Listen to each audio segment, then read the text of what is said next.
Hello students, today we are going to learn our 13th chapter which is sound. Sound that plays a very important role in our daily life. हम लोग कई तरह का sound हमारे आसपास हमारी surrounding में सुनते हैं. हमारी आपस की कन्वर्जेशन, बातचीत होना या हमारे बर्ड्स, एनिमल्स वगैरह के साउंड हम सुनते हैं. तो इन सभी तरह के साउंड के बारे में हम इस चैप्टर में आज समझने वाले हैं. ओके, आपने कई सारे तरह के साउंड प्रोड्यूस करने वाले इंस्ट्रूमेंट्स देखे होंगे, लाइक जिन्हें म्यूजिकल इंस्ट्रूमेंट्स कहते हैं, लाइक फ्लूट, तबला, हारमोनियम. इन सब के बारे में भी हम आज यहाँ पर समझने वाले हैं. Okay, so let's start. इस चैप्टर को समझने के बाद इन क्वेश्चंस का हम आंसर आसानी से दे पाएंगे. That how is sound produced, कि साउंड का प्रोडक्शन कैसे होता है, साउंड प्रोड्यूस कैसे होता है. How does it travel from one place to another, एक जगह से दूसरी जगह कैसे जाता है. How do we hear sound, हम सुनते कैसे हैं साउंड को. And why are some sounds louder, कुछ साउंड्स लाउड होते हैं जबकि कुछ साउंड जो होते हैं वो सॉफ्ट होते हैं. तो ये सब क्यों होता है इसके बारे में हम इस चैप्टर में समझने वाले हैं. Okay, so first of all हमारे पास यहाँ पर आता है कि sound is produced by A vibrating body. First जो क्वेश्चन था हमारा कि हाउ इज साउंड प्रोड्यूस्ड, तो उसका आंसर यहाँ पे लिखा हुआ है sound is produced by A vibrating body. किसी भी वाइब्रेटिंग बॉडी से ही साउंड प्रोड्यूस होता है. मतलब जब भी कोई ऑब्जेक्ट वाइब्रेट करता है उसके वाइब्रेशन की वजह से ही साउंड का प्रोडक्शन होता है. आपने देखा होगा जैसे आपके स्कूल में अगर बेल रिंग करती है तो उस बेल के जब तक उससे साउंड निकल रहा है तब तक उसके अंदर वाइब्रेशन होते हैं. आप उसे टच करेंगे उसके वाइब्रेशन को आप फील कर सकते हैं. और जस्ट लाइक दिस आपके घर पे अगर कोई प्लेट गिर जाती है स्टील की तो वो जब तक वाइब्रेट होती रहती है तब तक उसके अंदर से साउंड निकलता रहता है. तो ये ध्यान रखें कि जब भी कभी किसी ऑब्जेक्ट में वाइब्रेशन होगा तो उसकी वजह से वो साउंड प्रोड्यूस करेगा. ओके, सो अब ये समझते हैं कि ये वाइब्रेशन होते क्या हैं. You have learned about the vibration in your previous classes. आपकी प्रीवियस क्लासेस में आप लोग पढ़ चुके हैं. 7th क्लास में आया था दैट टू एंड फ्रो, या इसको हम कह सकते हैं back and forth. To and fro motion of an object is called vibration. ये डेफिनेशन आपको लर्न करनी है वाइब्रेशन की. That to and fro motion of an object is called vibration. मतलब जब कोई ऑब्जेक्ट आगे पीछे बार बार एक जगह पर आगे पीछे मूवमेंट करता है, मोशन करता है, तो उसे हम कहते हैं वाइब्रेशन. ओके, और इस वाइब्रेशन की वजह से ही होता है प्रोड्यूस साउंड. चलिए आगे देखते हैं. एक बहुत अच्छा प्रैक्टिकल यहाँ पे दिखा रखा है. एक प्लेट ली and then we pour some water in it and then we hit this plate with a spoon. एक स्पून से हमने इस प्लेट को हिट किया. जब इस स्पून से इस प्लेट को हिट करते हैं तो इसके अंदर वाइब्रेशन प्रोड्यूस होते हैं. और उस वाइब्रेशन को आप इसके अंदर जो पानी भरा है, वाटर है, उस वाटर में देख सकते हो क्योंकि वो वाटर भी वाइब्रेट होने लग जाता है due to the vibration of the metal. तो यहाँ वाइब्रेशन को दिखाने के लिए ये एक एक्सपेरिमेंट किया गया है. और एक टेबल भी यहाँ पे दी हुई है. इसमें लिखा हुआ है म्यूजिकल इंस्ट्रूमेंट्स. एग्जाम्पल दिया हुआ है वीणा, और सामने लिखा हुआ है जो उसके सामने का कॉलम है vibrating part that produce sound. Vibrating part of that musical instrument which produce sound. मतलब इस वीणा के अंदर कौन सा ऐसा पार्ट है जो साउंड प्रोड्यूस करता है. इसका आंसर सामने देखो लिखा हुआ है स्ट्रेच्ड स्ट्रिंग. ऐसे ही तबला है, तबले के अंदर ऐसी कौन सी चीज़ है जो साउंड प्रोड्यूस करता है, तो हम कह सकते हैं स्ट्रेच्ड मेम्ब्रेन. आपने तबला देखा होगा, तबले के अंदर उसकी जो स्ट्रेच्ड मेम्ब्रेन होती है उसको जब हम हिट करते हैं तो उसके वाइब्रेशन होने से उसमें से साउंड निकलता है. ओके, तो ऐसे ही आपको इसमें आगे और भी एग्जांपल्स लिखने हैं. Like you can write guitar because this is also a musical instrument. और फिर आपको सामने लिखना है कि इसके अंदर कौन सा पार्ट है जो वाइब्रेट होता है और उससे साउंड प्रोड्यूस होता है. You can write stretched string. इसी तरह से आप नेक्स्ट में लिख लेना ढोल या मंजीरा. और भी दूसरे एग्जाम्पल्स यहाँ पे दिए हुए हैं, उनके बारे में आप लिख सकते हो और बता सकते हो कि उनके अंदर कौन सा पार्ट है जो वाइब्रेट होकर के साउंड प्रोड्यूस करता है. मंजीरा क्या होता है, दिस इज मंजीरा. चलिए, ये तो हमें समझ में आ गया कि साउंड का प्रोडक्शन कैसे होता है, साउंड प्रोड्यूस कैसे होता है. तो अब आगे देखते हैं कि क्या हम भी कोई हमारा अपना म्यूजिकल इंस्ट्रूमेंट बना सकते हैं. यहाँ देखो एक बहुत ही अच्छी एक्टिविटी दी हुई है. इस लड़के ने अलग अलग गिलास लिए हैं, 6 ग्लासेज आर हियर एंड उसके अंदर अलग अलग क्वांटिटी में वाटर फिल किया हुआ है। तो वाटर की क्वांटिटी हर ग्लास में अलग है, इसलिए जब इन्हें हिट किया जाएगा किसी स्टिक से तो इनसे निकलने वाले साउंड की क्वालिटी भी अलग अलग तरह की होगी। यानी कि इस वाले से एक अलग तरह का साउंड निकलेगा और इससे एक अलग तरह का साउंड निकलेगा। इसे यहाँ पर कह रहे हैं जल तरंग। इस इंस्ट्रूमेंट का नाम यहाँ पर क्या दिया हुआ है? जल तरंग। ऐसा जल तरंग आप अपने घर पर भी बना सकते हो और बड़ा ही प्यारा सा साउंड प्रोड्यूस कर सकते हो। ओके, तो चलिए आगे देखते हैं। अगला जो हमारा टॉपिक है वो है साउंड प्रोड्यूस्ड बाय ह्यूमंस। हम ह्यूमंस हैं और हमारे अंदर से साउंड कैसे प्रोड्यूस होता है, मतलब हम जब बोलते हैं तो हमारी उस आवाज़ की का प्रोडक्शन कहाँ होता है, कहाँ से वो प्रोड्यूस होती है। तो इसे आप आराम से अपने बॉडी में एक्सपीरियंस कर सकते हैं। आपको सिर्फ अपने गले पर हाथ लगाना है और वहाँ पे एक बम्पी पार्ट आप देखेंगे जो उभरी हुई जगह है, जो आप कुछ चीज़ निगलते हो तो वो ऊपर नीचे होती है, तो उसे कहते हैं वॉइस बॉक्स। तो ध्यान रखना, इन ह्यूमंस ये वॉइस बॉक्स ही वो चीज़ है जो साउंड प्रोड्यूस करती है। इसे लेरिंग्स भी कहते हैं। इसका दूसरा नाम भी आप याद रखिए, लेरिंग्स। इसकी लोकेशन कहाँ होती है, अगर कोई पूछे कि कहाँ होता है लेरिंग्स या voice box, it is at the upper end of the wind pipe. ये विंड पाइप जो होती है, हमारी सांस लेने की नली, सांस लेने वाला पाइप, उसके अपर एंड पर होती है। इसकी स्ट्रक्चर कैसी होती है?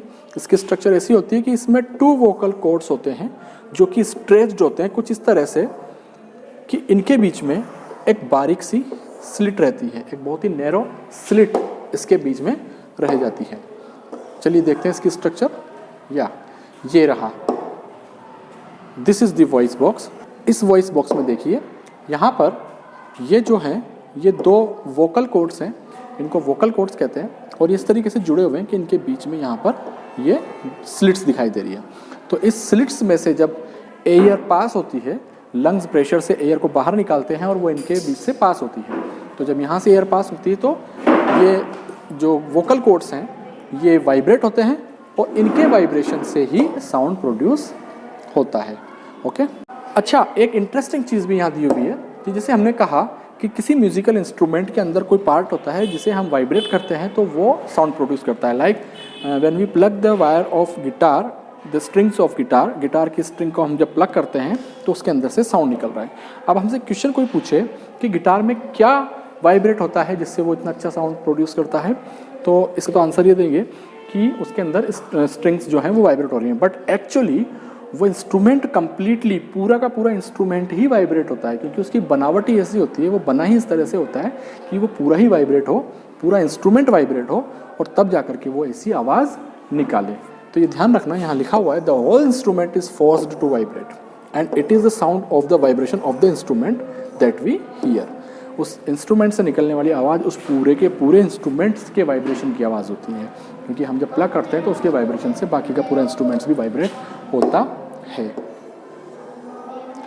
आगे देखें, जिन वोकल कॉर्ड्स की अभी हम बात कर रहे थे वो वोकल कॉर्ड्स हमारे गले में कुछ मसल्स से जुड़े होते हैं और मसल्स इन वोकल कॉर्ड्स को लूज़ भी कर सकती हैं और टाइट भी कर सकती हैं, और इसीलिए हम लोगों की आवाज़ जो है वो भी अलग अलग तरीके से हम बदल सकते हैं। हम बारीक आवाज़ भी निकाल सकते हैं और हम थोड़ी मोटी आवाज़ भी अपनी कर सकते हैं। अच्छा, एक चीज़ और देखिए, ये भी इंटरेस्टिंग चीज़ है कि ये जो वोकल कॉर्ड्स होते हैं ये मेन में 20 mm लॉन्ग होते हैं, जबकि वुमेन हैं ये 15 mm लॉन्ग होते हैं। और अगर चिल्ड्रन की बात करें, बच्चों की, तो उनके अंदर बहुत ही शॉर्ट होते हैं ये वोकल कॉर्ड्स, और इसी वजह से इन तीनों में, मैन, वुमेन एंड चिल्ड्रन में अलग अलग तरह की आवाज़ होती है। चलिए आगे देखते हैं। Sound needs a medium of propagation. Sound को प्रोपेगेशन के लिए, यानी चलने के लिए, एक जगह से दूसरी जाने के लिए किसी मीडियम की रिक्वायरमेंट होती है। यानी कि जैसे आप बोल रहे हो और आपके सामने खड़ा हुआ कोई भी इंसान आपकी आवाज़ को अगर सुनेगा तो आपसे आपकी आवाज़ उस तक पहुंचने में कोई ना कोई मीडियम काम आया है, और वो है एयर। लेकिन हम इसमें समझेंगे कि क्या केवल एयर में ही पास होता है, एयर में ही ट्रेवल करता है साउंड, सॉलिड और लिक्विड में भी कर सकता है क्या, उसको हम यहाँ पे आगे समझेंगे। ओके, एक एक्टिविटी यहाँ पे बताई हुई है। इस एक्टिविटी में एक बच्चा एक गिलास के अंदर एक मोबाइल को रखता है और उसमें रिंग बजने देता है दूसरे मोबाइल से फ़ोन करके, और वो उस गिलास के माउथ पर, गिलास के जो ऊपर की जो हिस्सा है वहाँ पे अपना माउथ लगा करके उसकी एयर को सक करता है, खींचता है ताकि उसके अंदर एयर कम हो जाए। ऐसा करने से अंदर जो मोबाइल रखा हुआ है उसकी आवाज़ थोड़ी सी कम हो जाती है। और इसका कारण क्या है? इसका कारण यह है क्योंकि अंदर एयर कम होने से जो मीडियम था प्रोपेगेशन के लिए, यानी कि साउंड के ट्रेवल के लिए, वो कम हो गया और उससे आवाज़ भी कम हो गई। अगर उस गिलास के अंदर से सारी ही एयर बाहर निकाल ली जाए तो क्या होगा? तो फिर साउंड बिल्कुल भी सुनाई नहीं देगा। अब ऐसी कोई भी जगह जहाँ पर बिल्कुल भी एयर नहीं होती उसे क्या कहते हैं? हम जानते हैं कि उसे हम वैक्यूम कहते हैं। Vacuum, a place where air is not present, तो उसे हम बोलते हैं वैक्यूम। तो वैक्यूम में कभी भी साउंड ट्रेवल नहीं कर सकता। साउंड को ट्रेवल करने के लिए किसी भी तरह का गैसियस मीडियम चाहिए या फिर लिक्विड या फिर सॉलिड मीडियम चाहिए, तभी वो ट्रेवल कर सकता है। ओके, आपने देखा होगा जो वाटर बॉडीज़ होती हैं लाइक ओशंस या रिवर्स या लेक्स, उनके अंदर के जो फिशेस वगैरह होती हैं वो भी आपस में कम्युनिकेट तो करती होंगी, बातें वगैरह करती होंगी, तो उनके आवाज़ एक से दूसरे तक पहुंचने के लिए वहाँ पे मीडियम तो वाटर ही होता है, तो वाटर के अंदर भी साउंड ट्रेवल कर सकता है। और इसे समझाने के लिए यहाँ पर एक एक्टिविटी भी दिखाई हुई है कि आप ऐसे एक बड़े से टैंक में जिसमें वाटर भरा हो, उसमें अगर कोई बेल को रिंग करेंगे तो वो बेल की जो रिंग की जो साउंड होगी वो आपको सुनाई दे सकती है अगर आप उसको सुनेंगे तो हम कह सकते हैं that sound can travel through liquids. Okay, but can sound also travel through solids? Yes, sound जो है वो सॉलिड से भी ट्रेवल कर सकता है। यहाँ देखिए, ये बच्चे जिन्होंने एक लंबी सी कोई स्केल ली हुई है, ये स्टील की भी हो सकती है या वुड की भी हो सकती है, और इसमें जब एक लड़का इसे अपने कान के पास लगाता है और दूसरा लड़का उसके अदर एंड पर टैप करता है, तो उस टैपिंग से उसका जो साउंड प्रोड्यूस हो रहा है, उस साउंड की ट्रेवलिंग, वो साउंड ट्रेवल करता हुआ इस स्टिक में होता हुआ इसके ईयर्स तक पहुंच रहा है। तो हम कह सकते हैं कि स्टिक्स जो कि एक सॉलिड है, तो सॉलिड्स में भी साउंड ट्रेवल करता है। और भी ऐसा खेल आपने कभी भी स्कूल में खेला होगा कि जब आप अपनी टेबल पर बैठे होते हो तो आप कान लगा करके जब टेप की आवाज़ सुनते हो, जैसा कि यहाँ पे बच्चे कर रहे हैं, इसने अपने कान यहाँ पर लगाए हुए हैं और ये बच्चा यहाँ पर टेप कर रहा है, तो इसके यहाँ पे टैप करने से ये साउंड जो है इसमें होता हुआ वहाँ तक पहुँच रहा है और काफ़ी लाउड उसे सुनाई दे रहा है। तो साउंड जो है वो सॉलिड में भी ट्रेवल कर सकता है। ओके, तो ये ध्यान रखें आप कि sound can travel through gas, liquid and solids. Okay, ऐसा एक खिलौना आप बना भी सकते हो साउंड के ट्रेवल करने वाला। ये बहुत ही अच्छा खिलौना है। इसके लिए आपको क्या चाहिए?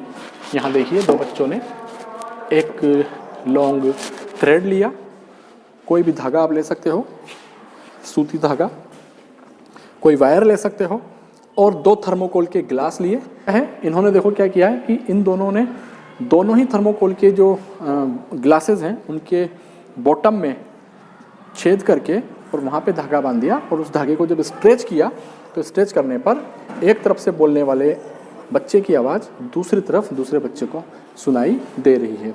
तो ये एक साउंड प्रोड्यूसिंग टॉय है, एक टेलीफोन जैसा टॉय है ये, जिसे आप घर पे भी बना सकते हो। ओके, सो आपको ये समझ में आ गया होगा कि साउंड जो है वो ट्रेवल कर सकता है सॉलिड में, लिक्विड में और गैस में। ओके, नेक्स्ट टॉपिक हमारा क्या है? नेक्स्ट टॉपिक है we hear sound through our ears. हम हमारे कानों से, हमारे ईयर्स से साउंड को सुनते हैं। हमारे ईयर का आउटर पार्ट एक फनल लाइक स्ट्रक्चर होती है, और इस फनल के अंदर एक कैनाल जाती है जिसके एंड सिरे पर, जिसके लास्ट में एक थिन एंड स्ट्रेच्ड मेम्ब्रेन होती है, उसे हम कहते हैं ईयर ड्रम। अब ये ईयर ड्रम क्या है, इसको आगे एक डायग्राम आएगा उसमें भी हम समझेंगे, बस ये ध्यान रखें, इसे कान की झिल्ली भी कहते हैं नॉर्मली। तो हमारी उस फनल के बीच में जो कैनाल जा रही है अंदर, उस कैनाल के एंड पर है एक ईयर ड्रम, यानी एक झिल्ली जैसी स्ट्रक्चर है, एक मेम्ब्रेन जैसी स्ट्रक्चर है जो कि मसल्स की बनी हुई है, उसे ईयर ड्रम कहते हैं, और वही एक इम्पोर्टेंट फंक्शन प्ले करती है। इसी से हम हमारी आवाज़ को सुन सकते हैं। चलिए देखते हैं कैसे। ईयर ड्रम के फंक्शन को समझने के लिए यहाँ पर हम इस एक्टिविटी को समझते हैं। यहाँ इन बच्चों ने क्या किया हुआ है, इन बच्चों ने एक प्लास्टिक की बोतल ली है और इस बोतल के दोनों तरफ से ये खुली हुई है और इसके एक एंड पर इन्होंने रबर बैंड या रबर की कोई शीट या गुब्बारे की, बैलून की कोई शीट लगा दी है और इसके ऊपर बहुत ही बारीक कोई यहाँ पर ये पार्टिकल्स रखे हुए हैं। ये कागज़ के छोटे टुकड़े भी हो सकते हैं या थर्मोकोल की छोटी बॉल्स हो सकती हैं। और ये बच्चा जब नीचे से कुछ आवाज़ इसमें बोलता है, बोलने से इसके वाइब्रेशंस जब इस शीट से टकराते हैं, इस मेम्ब्रेन से टकराते हैं रबर की शीट से, तो इस रबर शीट में वाइब्रेशन होता है और इस पर जो रखी हुई जो ये छोटी छोटी सी चीज़ें थी, जैसे कि वो थर्मोकोल की बॉल्स वगैरह थी, तो वो भी जंप करने लगती हैं, वो भी वाइब्रेट होने लगती हैं साथ में। तो हम कह सकते हैं कि जब भी कोई साउंड ट्रेवल करता हुआ किसी दूसरे ऑब्जेक्ट पर जाता है तो उस ऑब्जेक्ट को भी वाइब्रेट कर सकता है, जैसा कि यहाँ हो रहा है। इसके साउंड की वाइब्रेशंस उस रबर की शीट को भी वाइब्रेट कर रही हैं। ऐसा ही होता है हमारे ईयर ड्रम में। ये रहा हमारा ईयर का स्ट्रक्चर और यहाँ पर हम देखते हैं कि ईयर ड्रम का है। ये केनाल जिसके हम कह रहे थे, ये केनाल जो बाहर से आ रही है, इस केनाल के एंड पर यहाँ पर ये जो है स्ट्रक्चर, इसे बोलते हैं ईयर ड्रम। ध्यान रखें, बहुत ही इम्पोर्टेंट पार्ट है हमारे ईयर का और इस नाम को आपको याद रखना है। जब बाहर से कोई भी साउंड वेव्स आती हैं तो उनकी वाइब्रेशंस इस ईयर ड्रम में वाइब्रेशन पैदा करती हैं और ये ईयर ड्रम की वाइब्रेशंस जाती हैं अंदर इनर ईयर तक। इनर ईयर ये क्या होता है, ये पूरी जो स्ट्रक्चर आप देख रहे हो ये इनर ईयर है और ये बहुत ही इम्पोर्टेंट पार्ट होता है हमारे ईयर का। तो इस इनर ईयर में जब ये वाइब्रेशन आते हैं तो ये इनर ईयर उन्हें और प्रोसेस करके और पहुंचा देता है हमारे ब्रेन तक, और जब ब्रेन को ये वाइब्रेशंस पहुंचते हैं तो हमें वो आवाज़ सुनाई देती है। तो इस स्ट्रक्चर को आपको याद रखना है अच्छे से। ओके, तो इस वीडियो में हम सिर्फ इतना ही पढ़ेंगे and we will continue this chapter in the next video. Okay, bye.